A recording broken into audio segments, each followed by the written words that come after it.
was an initial discussion where we felt that there wouldn't be much music. You know, we were, and we actually, it's interesting.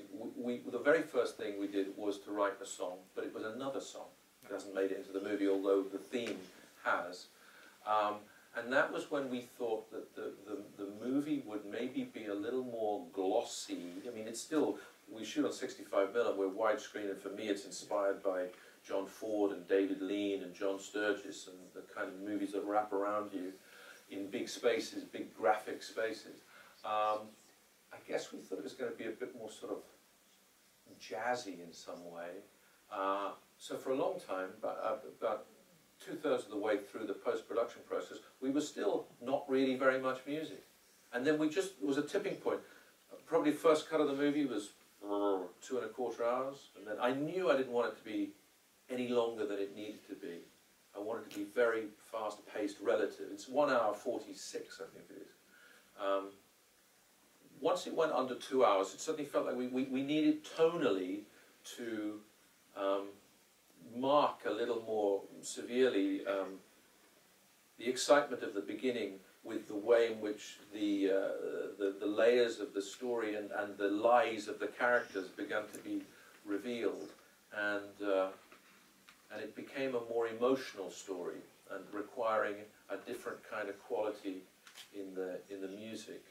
We still, in relative terms, stayed more spare than we sometimes are. So when we came to record it, much fewer strings used than some of our sort of lush scores. But there was quite a lot of music that got kind of thrown out on the way to it, you know, and then we came back to something where the thematic material stayed pretty small. There aren't vast numbers of tunes, but trying to find a way to be mysterious without being arch and without being sort of too self-conscious or trying to manipulate the audience. The audience are way too smart for that. Was an interesting thing. So it's sometimes we get stuck, and we often have. For instance, the music that plays over the killing at the end. We must have done a dozen versions of that. I did a version that was without sound at all. We did a version that really ramped up, blood spurting out, flesh being, you know, whatever, and it just, somehow that didn't work. Then we did, do you know that piece by the Finnish composer Arvo Part Spiegel? Spiegel, I'm probably mispronouncing that, but it's a very, very unusual piano and violin piece, and that was a kind of pointer to a certain way to go. And we go off and we listen to other stuff as well, and we say, well, it's not that, or it's a bit like that, or whatever. But finding, because that moment's interesting, it has a terrible beauty to it, and depending on your point of view, you are happy that he's getting stabbed because you want that kid to be revenged, because how appalling that this innocent is just taken away in this appalling act of violence, and yet it's like a bunch of dogs, you know, going at something. So they've parked their humanity, you might say, at the door, and they said, we will be monsters ourselves now for this moment. And yet, yeah, it had this kind of terrible beauty. So trying to find that simplicity it's like to answer how we work, I suppose it's an ongoing conversation. And what's great about him is that he revises and re-revises, and he really starts early, and he visits the set, and he talks to everybody else. He talks to Alexander Byrne, who did the costumes. We all know each other, we all go way back, you know.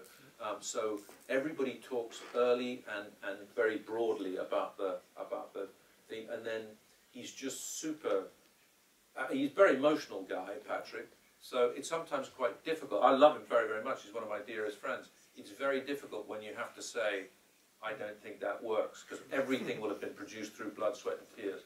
So he's very Scottish, and he's got a very thick accent, and the sound that I don't like hearing, but I've occasionally produced when he's done something. And like most writers, most creators, when they present you something, they always say, I think this is great. I love this. I absolutely love this. So you're dead, aren't you? Dead in the water if you, because they've already said that. And you say, I find whatever way it is to say, I don't think that quite works. And his head drops. And in his Scottish accent, he goes, I don't fucking believe this. I don't fucking believe it. I don't fucking believe that. And then he goes off and he has a kind of, he goes off and has a bit of a moment.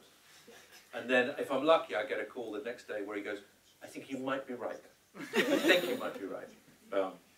Or I sometimes will come around and say, you know the piece of music you played, the first one you wrote out of instinct that I said I didn't think was good?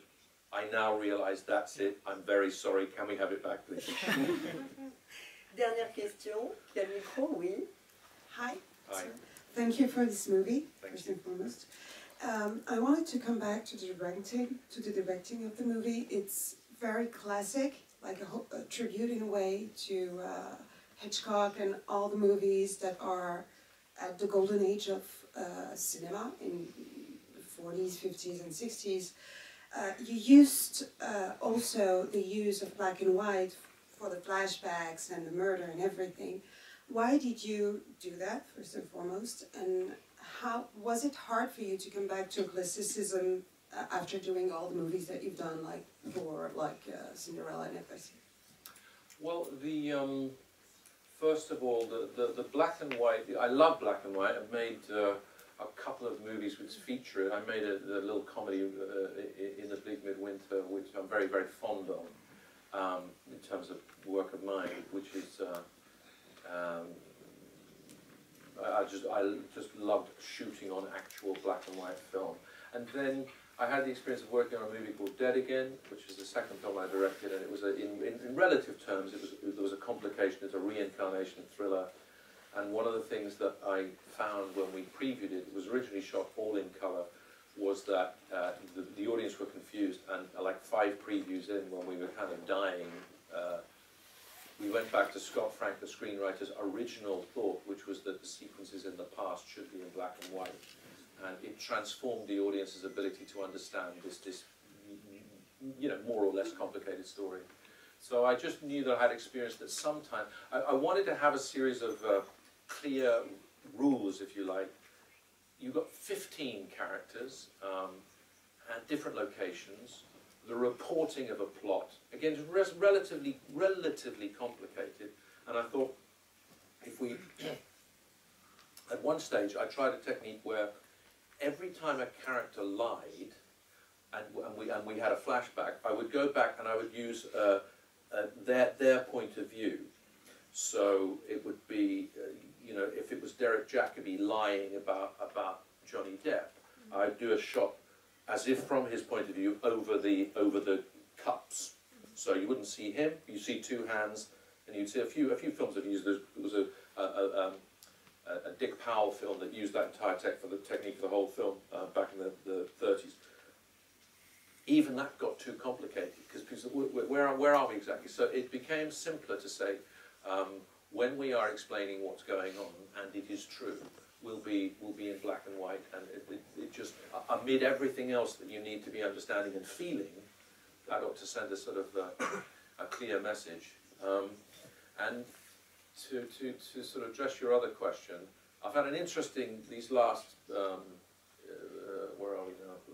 So I went to start shooting or prepping Thor at the beginning of 2009. So that's 8 years ago, and this is my 4th sort of Hollywood studio movie after a lot of independence and all the rest of it. And what I would say about arriving at this one is that I could feel the cumulative effect of the experience I had, where my interest remained pretty much constant. I love performance, I like to see good acting, I like to see it in subtlety and in depth. But I enjoy a cinematic experience. I like to be transported, I like to go to places and in worlds that can be slightly heightened and presented in a heightened way. And in some ways, I feel like they all have a connection. I remember one time, referring to the question about Patrick, I remember when we were in the recording sessions for the score for Thor, and I was hearing this piece of music which was played with Anthony Hopkins and Chris Hemsworth at the end, and it seemed very much somehow about fathers and sons and, I don't know, your place in the world. I remember going into the studio and saying to Pat, I think, I'm wondering, Pat, if I always, whatever it is, I always make the same film. Do you think you always write the same score? I mean, I know they appear to be superficially different, but you know, and maybe this is, you know, what everybody does, but I really, at times this summer when I was working on both, I could see such a connection between Hamlet and Murder on the Orient Express that, you know, it doesn't, in a way, you know, much of it is to do with, you know, making sense of our place in the world, whether in a trivial way, it's a man putting on a production of Hamlet, in our case in black and white, where he has quite an explicit speech and scene about what makes life worth living. And in a way, something like Orient Express comes back to a version of that, which is, if you lose your daughter or your child in this way, what can make life worth living? What gives that already seems to take meaning away from life? Arbitrary violence in a world that seems godless. So what makes life worth living? Is it remembering her? Is it avenging her? And so arriving at this from those other movies in a way didn't seem so different. I carry my same preoccupations, I carry my same questions, and they frame themselves in different ways according to the story. And then, I mean, I'm answering it now because you've asked an interesting question, thank you very much, but mostly I don't think about that. Mostly I follow my instinct, and then I find myself considering it because you asked me and thinking, well, maybe there's something, maybe they all join up in some way, maybe that's right, maybe it's wrong, maybe it's good, maybe it's not. Well, thank you very much for talking about mystery, grief, loss, but also thank you for entertaining.